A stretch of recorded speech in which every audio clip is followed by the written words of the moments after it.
পঞ্চম ও অষ্টম শ্রেণীতে ফিরতে চলেছে পাশ ফেল। নতুন শিক্ষাবর্ষ থেকেই তা কার্যকর করার নির্দেশ কেন্দ্রের। পাশ ফেল ফিরলে কতটা লাভবান হবে ছাত্রছাত্রীরা? শিক্ষার মান কি বাড়বে? কি ভাবছে শিক্ষক মহল? দেখুন একটি প্রতিবেদন। আপনার আনন্দে আমাদের উদযাপন। বিয়ে হোক বা পার্টি, বহরমপুরে এবার luxury banquet hall at golden retreat.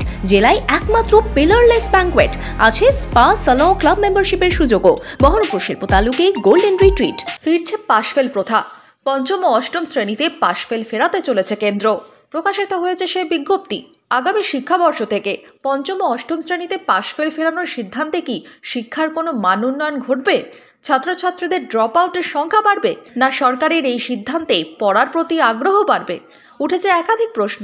কি বলছেন শিক্ষকরা? তাদের বোঝার জন্য যে পড়াশোনাটা কত কি জায়গায় তাদের আছে, পাশফেল সহায়ক হবে তাদের পড়াশোনা বোঝানোর জন্য। যদি 5 থেকেই পাশফেল হয় তাহলে হয়তো তারা সচেতন হয়ে যাবে, পড়াশোনার একটা ধারাবাহিকতা তৈরি হবে, ভালো হবে, এটা আশা করাই যায়।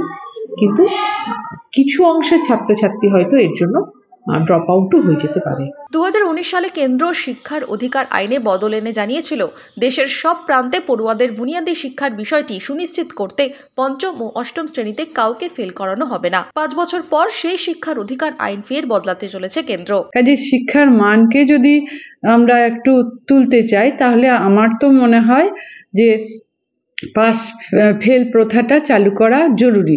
এটা যদি পঞ্চম আর অষ্টম শ্রেণীতে হয় তাই হোক, কেন্দ্রীয় সরকারের যে সিদ্ধান্ত সেটা রাজ্য স্তরেও যদি চালু হয় তাহলে সেটা শিক্ষার পক্ষে ভালো হবে। ফেল করলে ড্রপ আউট হয়ে যাবে, সেই ড্রপ আউট কিন্তু এমনিতেও হচ্ছে কারণ হচ্ছে যে যেহেতু চাকরি ইত্যাদি অভাব, দারিদ্র্য এত বেশি, কাজেই ছেলেদের ক্ষেত্রে তারা ভিন্ন রাজ্যে কাজ করতে চলে যায় এবং মেয়েদের ক্ষেত্রে অল্প বয়সে বিয়ে দেওয়ার ঘটনা ঘটে।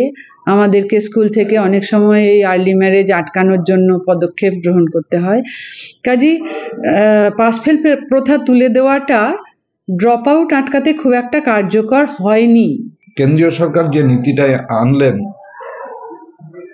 ক্লাস 5 এবং ক্লাস 8-এ পাশফেল প্রথা চালু হবে, এটাকে আমি পূর্ণ সমর্থন করি।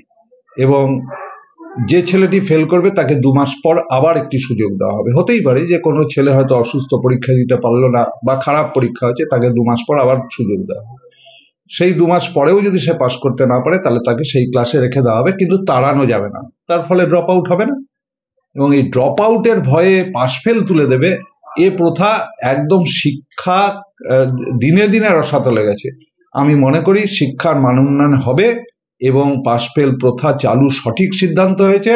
এবং 5 এবং 8-এই যে পাশফেল প্রথা চালু, 6-7 না, 6-7-ও করা উচিত ছিল। মাস্টারমশাইরাও অন্তত কিছুটা হলে এবারে সচল হবেন, কারণ এতদিন মাস্টারমশাইদের মধ্যে ধারণা ছিল যে 8 পর্যন্ত তো এমনিতেই পাস, তাহলে পড়ি আর কি হবে, অতএব একটা মোটামুটি একটা দায় সারা গোছের। কিন্তু ওনারাও এবারে একটু সচেতন হবেন যে হ্যাঁ, এবারে যেহেতু রীতিমতো ফল প্রকাশ হবে, একটা উন্মাদনা, একটা বার্ষিক একটা ফল প্রকাশ, মানে একটা উন্মাদনা, সেটাও আবার নতুন করে ফিরবে, এটা একটা ভালো বিষয়। শিক্ষক মহলের দাবি, পাশফেল ফিরলে তবেই হবে শিক্ষার মান উন্নয়ন, কমবে ড্রপ আউটের সংখ্যা। শিক্ষাক্ষেত্রে আগামী দিনে এই পদক্ষেপ কি ছবি সামনে আনে, এখন সেটাই দেখার। বহরমপুর থেকে রামচন্দ্র বিশ্বাসের রিপোর্ট, ইমাজিন কমিউনিটি মিডিয়া।